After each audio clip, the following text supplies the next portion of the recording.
오늘 주신 말씀 사도행전 26장 19절에서 23절 말씀입니다. 사도행전 26장 19절에서 23절 제가 먼저 읽고 다 함께 읽겠습니다. 19절에서 23절 다 함께 읽도록 하겠습니다. 시작. 아그리빠 왕이여, 그러므로 하늘에서 보이신 것을 내가 거스르지 아니하고 먼저 다메섹과 예루살렘에 있는 사람과 유대 온 땅과 이방인에게까지 회개하고 하나님께로 돌아와서 회개 합당한 일을 하라 전하므로 유대인들이 성전에서 나를 잡아 죽이고자 하였으나 하나님의 도우심을 받아 내가 오늘까지 서서 높고 낮은 사람 앞에서 증언하는 것은 선지자들과 모세가 반드시 되리라 하고 말한 것밖에 없으니 곧 그리스도가 고난을 받으실 것과 죽은 자 가운데서 먼저 다시 살아나사 이스라엘과 이방인에게 빛을 전하시리라 함이니라 하니라. 아멘. 예수님의 인생에 담긴 빛과 생명이라는 제목으로 은혜를 나누겠습니다.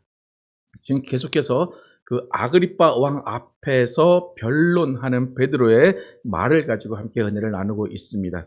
지난주에 예수님께서 바울을 통해서 우리에게 알게 하신 구원은 무엇인가 하면 어둠과 죄와 사탄의 권세 가운데서 우리를 구원하신다는 것입니다. 어둠과 죄와 사탄의 권세 가운데 우리를 구원하시는데 그 구원의 다음, 구조하신 다음이 주목해야 할 만한 사건입니다. 우리를 구조해서, 바울을 구조해서 어디다가 다시 들여놓으신다고 하셨습니까? 죄와 어둠과 사탄이 가득한 그곳에 다시 너를 들여보내겠다, 너를 돌려보낸다라고 예수님께서 말씀을 하셨습니다. 이것이 예수님의 구원의 방식입니다. 그러니까 세상은 바뀐 것이 없습니다. 하지만 내가 예수님의 사랑으로 변화되어서 어둠을 깨닫고 죄를 깨닫고 사탄의 권세를 깨달은 다음에 그 가운데 들어가서 예수님의 사람으로 살아가는 것, 그것이 바로 구원입니다. 여러분, 구원받았다고 천국 바로 가는 것 아님을 다 아실 겁니다. 천국은 약속을 받은 것이고 우리는 이 세상에서 살아갑니다. 이 세상에서 살아가면서 이긴 사람, 남은 사람이 구원의 영광에 참여하게 됩니다. 그래서 우리는 이 세상에서 살아가지만 천국을 사는 사람들입니다. 우리는 어둠 속에 살지만 빛을 보는 사람들입니다. 우리는 사탄의 권세가 넘치는 세상에 살지만 예수 이름의 권세를 가지고 사는 사람들입니다. 이 삶은 예수님 안에서만 가능합니다. 우리가 이런 삶을 살도록 하시기 위해서 예수님은 우리를 구원하시고 또 그 구원의 자리에 다시 돌려놓으셨습니다. 우리가 믿고 우리가 구하는 것은 예수님의 인생을 그대로 사는 것입니다. 그래서 바울이 전한 복음은 다른 내용이 아니라 예수님의 인생 자체를 전하는 것이었습니다. 우리가 전도라고 할 때 기독교의 도를 전하는 핵심은 신이신 분이 이 땅에 육신을 입고 오셨다라는 그의 인생, 그의 일생을 전하는 것이 전도입니다. 여러분, 예수님이 이 땅에 육신을 입고 오셨는데 왜, 어떤 이유로 이 땅에 오셨나요? 예수님이 이 땅에 오신 이유 여러 가지 있지만 가장 중요한 이유는 우리에게 구원, 우리에게 치유, 우리에게 기쁨을 주시기 위해서 예수님은 이 땅에 육신을 입고 오셨습니다. 예수님이 이 땅에 오셨다라는 소식은 복음이라고 그래요. 근데 복음은 기쁜 소식입니다. 우리가 기쁜 소식이다라고 말하는 것은 왜 그럴까요? 복음, 기쁜 소식은 우리에게 유익을 주기 때문이에요. 우리에게 손해가 난다면 그것은 기쁜 소식이 아니에요. 복음이라는 것은 우리에게 유익이 되기 때문에 기쁜 소식입니다. 예수님이 이 땅에 오신 것도 우리에게 유익이 되는 것이고 예수님이 하늘에 올라가신 것도 우리에게 유익이 되는 것입니다. 여러분들 가끔가다 영업사원들이 여러분의 집에 방문해서 문을 두들기고 우리를 끊임없이 설득합니다. 그 설득하는 핵심은 뭡니까? 이 물건이, 이 서비스가 당신에게 유익이 됩니다라는 거예요. 당신을 기쁘게 하고 당신을 편안하게 하고 편리하게 할 것입니다 라는 것이 방문해서 판매하는 사람들의 우리를 설득하는 방법입니다. 그리고 또 소비자들이 신상품을 나오는 것을 기대하는 이유는 뭡니까? 그 상품이 나에게 줄 유익과 기쁨을 기대하기 때문입니다. 그런데 때로는 새로 나온 물건이 나에게 기쁨을 주지 못하고 나의 만족에 미치지 못한다면, 그 회사의 제품이 계속해서 그런 제품을 만들어낸다면 그 회사는 없어지거나 그 제품은 기억되지 못할 겁니다. 이렇게 2000년 동안 수많은 회사, 수많은 물건들이 계속해서 이어져 왔는데, 어떤 물건, 어떤 회사는 며칠, 어떤 회사는 몇 주, 어떤 회사는 길게는 몇 년, 몇백 년까지 갔지만 모든 물건, 모든 회사는 다 없어지고 기억에서 사라져 갔습니다. 그러니까 유물이 되거나 그냥 유적이 될 뿐입니다. 그런데 신기하게도 예수님의 생애, 예수의 이름이라는 것은 2000년이 지난 지금까지도 많은 사람들에게 여전히 기쁨을 주고 유익을 주고 궁금하다라는 생각을 하게 합니다. 그러니까 예수님의 복음, 예수님의 이름이 2000년 전에 살던 그 예루살렘 그 지역에서만 유행했고 그 지역에서만 환영받았고 불려졌던 것이 아니라 2000년이 지난 모든 세월 동안 예수 이름이 전해진 모든 곳에는 기쁨이 넘쳤고 예수님의 이름이 전해진 그곳에서는 역사가 일어났다는 겁니다. 지금 미국에서도 예수 이름으로 기쁨이 넘치고 새로운 유익이 일어나고 있고, 한국에서도 똑같은 일들이 계속 일어나고 선교지에서도 계속 같은 일들이 일어납니다. 이런 새로운 명약들, 새로운 신약들이 개발됩니다. 근데 신약들이 개발이 되어도 어떤 병들은 치유되지 못합니다. 그런데 예수의 이름은 2000년이 지난 지금도 불치의 병을 치료할 수 있는 이름이 되는 것입니다. 이렇게 예수의 이름이 2000년 동안 사람들에게 기쁨과 만족을 동일하게 줄 수 있다는 것은 참 놀라운 사실입니다. 2000년 전 것이라면 구닥다리일 거예요. 제가 이번에 LA에 가서 그 예수님 당시에, 바울 당시에 그 통용됐던 동전이나 그들의 미술품을 봤는데 멋지긴 멋지더라고요. 근데 그것은 그냥 그 박물관에 있는 것 뿐입니다. 그것이 통용되지 못하고 그것이 모든 사람들에게 알려지지 못합니다. 하지만 예수의 이름, 예수의 권세는 여전히 사용되고 있고 여전히 통용되고 있고 여전히 사람들에게 기쁨과 안식을 주는 것입니다. 오늘 바울이 전한 그 복음의 내용이 바로 그거예요.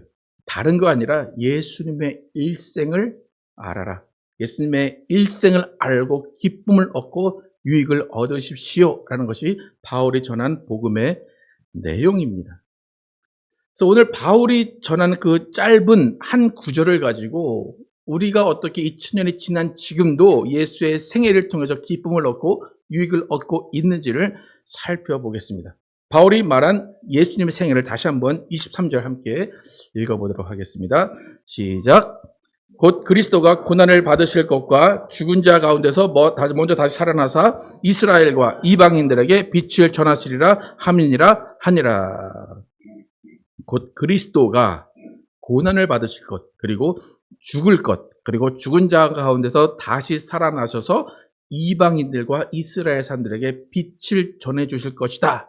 이것을 바울이 왕 앞에서 힘차게 외쳤습니다. 여러분, 예수님은 인생이 필요 없으신 분인데도 인생을 사셨습니다. 예수님 육신을 입을 필요가 없는 분임에도 불구하고 육신을 입으셨습니다. 33년의 짧은 인생을 사셨지만 33년의 인생을 사신 그 대표적인 이유는 고난을 받으시기 위해서라고 분명히 이야기합니다.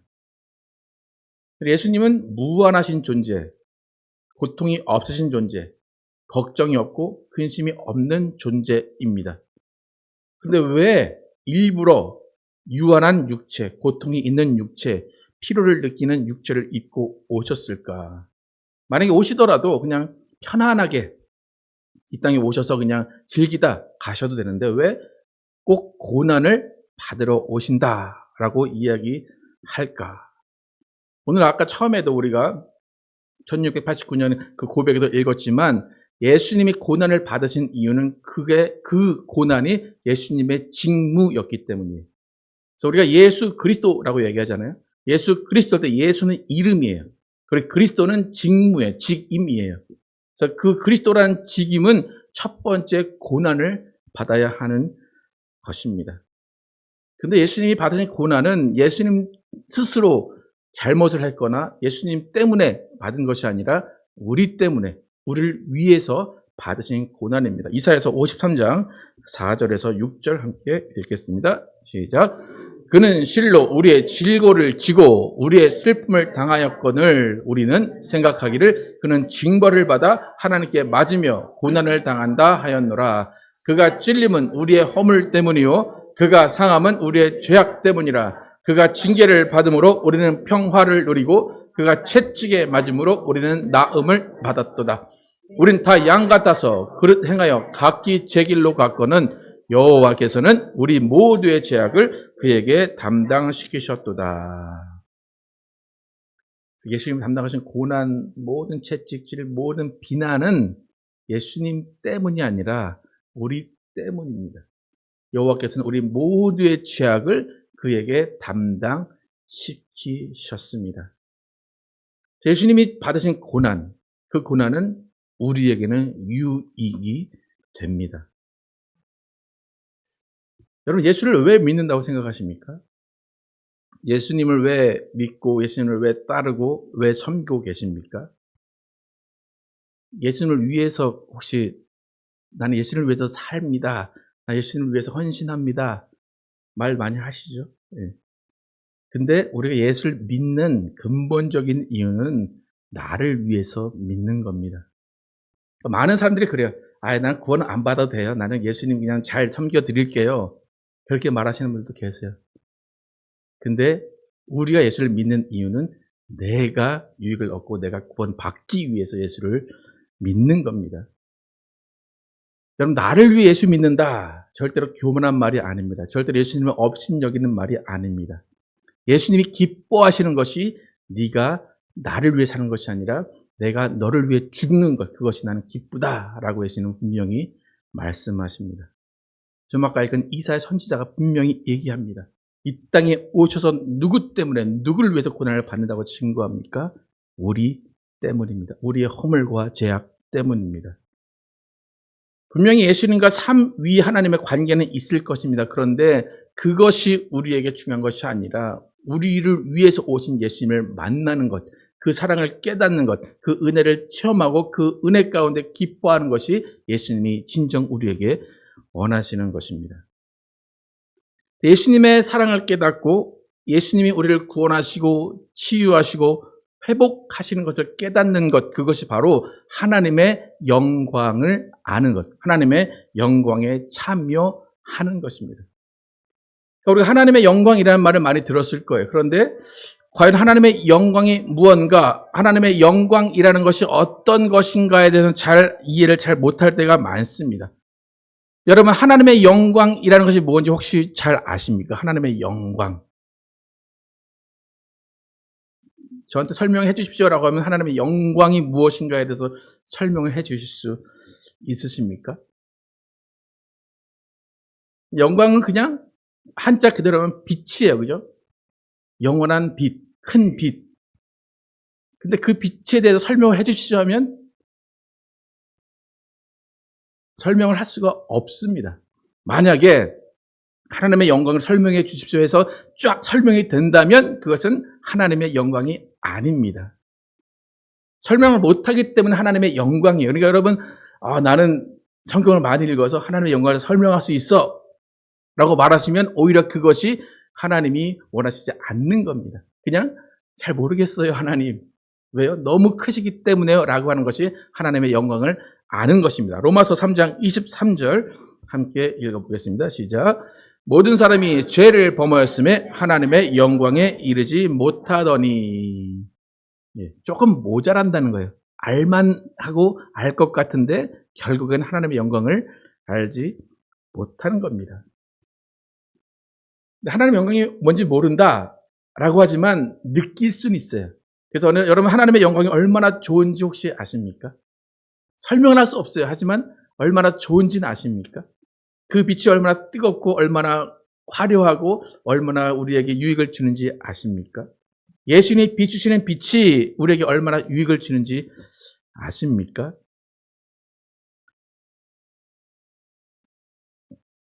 잘 모를 거죠. 네. 알긴 하지만 정확하게 몰라요. 여러분, 그 마하로 달리는 비행기가 있다고 그래요. 쭉 달리면. 근데 그 속도를 여러분 아십니까? 여러분, 우리는 기껏해 한 비행기 타도 한 400km 빠르면 그렇게 달리는 것이 비행기인데, 마하로 달린다는 그 속도를 여러분은 잘 모르실 겁니다. 그러니까 그 빛이 얼마나 좋은지를 우리는 잘 몰라요. 하지만 그 빛이 있다는 것, 그 영광이 있다는 것 정도는 압니다. 지난주에 설교 때 예수님이 눈을 뜨게 하신다 그랬어요. 그러니까 우주를 가보지 못한 사람에게 우주를 설명할 수는 없지만 우주가 있다는 것을 눈을 뜨게 되면 우주에 관심을 갖는 것처럼 하나님의 영광이 이해되지 못하고 잘 알지는 못하지만 하나님의 영광이 있다는 것, 하나님의 영광이 우리에게 비춰준다는 것만 알아도 우리는 그것에 관심을 가지고 그것을 느낄 수가 있는 겁니다. 그럼 우리가 하나님의 영광을 언제 느낄 수 있는가? 언제 하나님의 빛, 예수 그리스도의 빛을 언제 느낄 수가 있는가? 하나님의 빛은 내가 어둠에 있다는 것을 깨달을 때, 내가 할 수 없는 것들이 있다고 느낄 때, 내가 좌절하고 있을 때, 내가 엎드려져 있을 때 하나님의 영광을 느낄 수가 있습니다. 여러분, 얼마 전에 제가 그 유튜브 영상 중에서 그 불교에서 크리스찬으로 개종한 그 남자 배우들의 이야기를 간증을 들었습니다. 한 3년 전에 간증인 것 같은데, 두 사람 모두 육종암이나 공황장애에 걸렸을 때 예수 그리스도를 만났다라고 간증을 해요. 육종암이라는 것도 저도 처음 알았는데 생존율이 절반에도 못 미치고 전이가 잘 돼서 전이가 되면 그 다음에는 거의 회복할 수가 없다고 합니다. 어떤 그 연예인이 육종암에 걸리고 나니까 희망이 사라졌대요. 살고 싶다라는 생각이 들었대요. 그래서 갑자기 기도하고 싶다라는 생각이 들었는데 자신이 비록 불교 신자이지만 부처에게 기도한다라는 것은 그렇게 들어보지 못했대요. 그런데 기도한다라는 것은 하나님께 기도한다는 것은 알았대요. 그래서 나도 모르겠지만 하여튼 나는 지금 살아야 되니까, 나는 지금 죽고 싶지 않으니까 기도해야 되겠다. 그리고 하나님께 하나님 나 좀 살려주세요. 무작정 기도했대요. 근데 그날 저녁에 예수님께서 꿈에 나타나셔서 십자가를 전해주셨다고 그래요. 그래서 그 다음에 MC가 물어봐요. 그러면 그 암이 낫습니까? 그랬더니 아니요, 암이 낫지 않았어요. 그러면 교회 다녀요? 계속해서 나는 교회는 다닙니다. 왜요? 그러니까 육종암은 계속 있지만 전이가 되지 않았다는 거예요. 전이가 되지 않은 그것으로도 자기는 기뻐서 계속해서 예수님을 찾아보려고, 만나보려고 합니다. 그렇게 간증을 하는 소리를 들었습니다. 여러분, 아무리 의학이 발전해도 인간이 할 수 없는 일들이 있습니다. 인간이 고치지 못하는 병들이 반드시 있습니다. 그 가운데 희망을 잃어가고 빛을 잃어갈 때 그때 하나님의 영광이 비추고 그때 하나님의 희망이 비추고 예수 그리스도의 빛이 우리 가운데 비춰줍니다. 여러분, 절망 가운데 한 줄기 빛을 봤다 그래요. 그죠? 근데 사실 그 빛은 계속 있었던 빛이에요. 근데 우리가 깨닫지 못했던 거예요. 우리가 절망 가운데, 어둠 가운데 있다 보니까 그 하나의 빛이 보이기 시작합니다. 그것이 예수 그리스도의 영광, 하나님의 영광, 예수 그리스도의 빛입니다.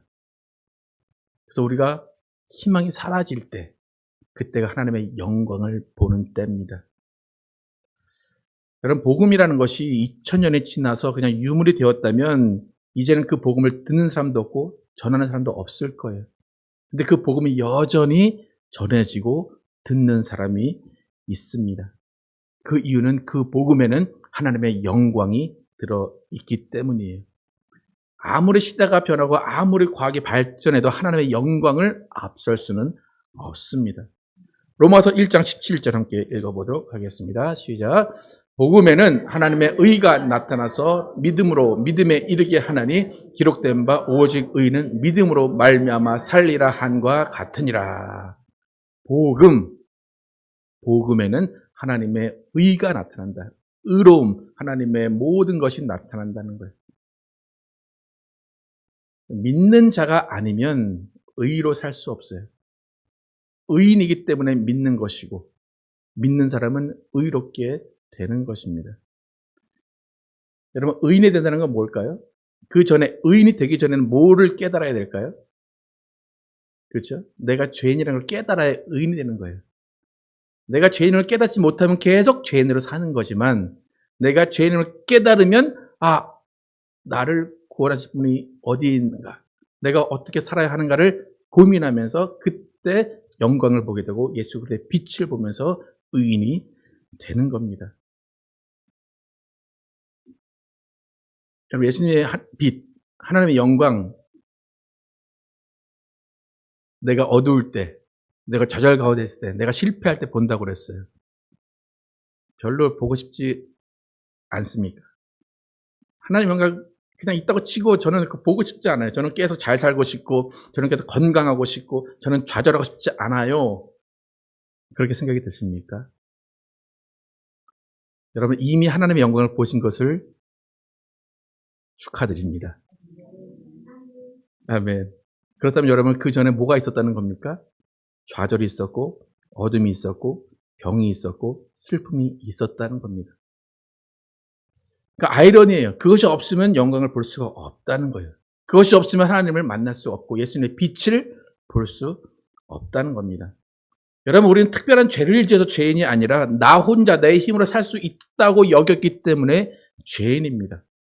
그런데 어느 순간 나는 나 혼자 살 수 없구나. 나는 내 힘으로 살 수 없구나. 나는 내 스스로 병을 고칠 수 없구나 라고 느낄 때 그때가 바로 회개하고 예수께로 돌아오는 때입니다. 회개라는 것은 하나님께로 돌아서는 거예요. 나 혼자 살 수 있습니다. 나 혼자 갈 수 있습니다. 라고 하던 길에서 돌아서서 하나님께로 가는 것이 회개입니다. 오늘 바울이 전한 복음이 바로 그 내용입니다. 우리가 읽었지만 다시 한번 19절, 20절 함께 읽어보겠습니다. 시작. 아그리빠 왕이여, 그러므로 하늘에서 보이신 것을 내가 거스르지 아니하고 먼저 다메섹과 예루살렘에 있는 사람과 유대 온 땅과 이방인에까지 회개하고 하나님께 돌아와서 회개에 합당한 일을 하라 전함으로. 이방인과 유대 땅에 뭘 전했대요? 회개하고 하나님께 돌아오라. 그리고 회개에 합당한 일을 하라. 회개에 합당한 일은 거창한 것이 아니라 예수님과 함께 동행하는 거예요. 친하게 지내는 거예요. 예수님을 정말로 친구로, 맏형으로 여기고 함께 살아가는 것입니다. 그럼 이런 회개의 삶, 하나님께 돌아온 삶을 살고 계십니까? 하나님의 영광은 회개한 자들, 하나님께 돌아온 자들에게 비춰지는 빛입니다. 그리고 그 영광과 그 빛은 우리에게 유익을 주고 기쁨을 줍니다. 여러분, 예수 믿으시면서 많은 유익을 받으시기를 축복합니다. 많은 기쁨을 누리시기를 축복합니다. 예수님 안에 많은 복이 들어 있습니다. 그런데 복이라고 말하면 우리는 어떤 게 딱 떠올립니까? 복 받으십시오. 그러면 뭘 사야 되죠, 그죠? 예. 복이 돈도 있습니다. 그러나 성경은 오히려 돈은 일만하게 뭐라 그래요? 뿌리라고 이야기를 합니다. 그러니까 무슨 말인가 하면 복이라는 말 들을 때 그 복이라는 것에 대한 시각이 바뀌어야지만 우리가 복음을 들을 수 있어요. 복음이 전해지는데 돈이 없으니 돈이 앞에 안 보이니까 이건 복음이 아니야. 이건 복음이 아니야. 계속 그럴 수밖에 없어요. 복음은 돈이 아니라 우리 가운데 느껴지는 기쁨이고 평안함이고 자유함입니다. 예수님께서 고난을 받으신 이유, 우리에게 복을 주신다. 평화를 주시고 나음을 주시고 기쁨을 주신다고 그래요. 그래서 하나님께 다시 돌아와서 하나님 안에서 행복한 것이 복음입니다. 여러분, 예수 믿으시면서 평화를 누리고 나음을 누리고 기쁨의 복을 누리시기를 축복합니다. 희망이 사라질 때, 그때는 뭐 할 때라고 그랬어요? 하나님의 영광을 볼 때입니다. 예수님이 그의 인생을 다 희생하시면서 하신 일이 그거예요. 너희 이 영광을 봐라. 이 빛을 봐라 라는 거예요. 그 빛을 볼 때 우리 안은 생명과 영광과 예수 그리스도의 은혜와 예수 그리스도의 능력이 충만하게 임할 것입니다. 여러분 안에는 빛, 영광, 이제 세상에 비춰줄 때입니다. 여러분, 어려운 가운데서도 평안함을 잃지 않고 웃음을 잃지 않는 모습 가운데 여러분 안에 있는 생명과 빛이 다른 사람들에게 비춰질 것입니다. 여러분, 고난 가운데 여러분도 힘들어도 내가 힘들다고 남을 위하는 것이 아니라 내가 힘든 상황 가운데서도 남을 도와줄 때 내 안에 영광과 빛이 비춰질 겁니다. 서로 사랑하는 교회의 모습 가운데 예수 그리스도의 영광과 빛이 세상에 비춰질 겁니다. 그래서 우리 모두는 예수님이 생명과 빛을 전하라고 우리를 부르신 것을 깨닫고 예수님의 생명과 빛을 세상에 전하는 여러분과 제가 되기를 예수의 이름으로 축복합니다.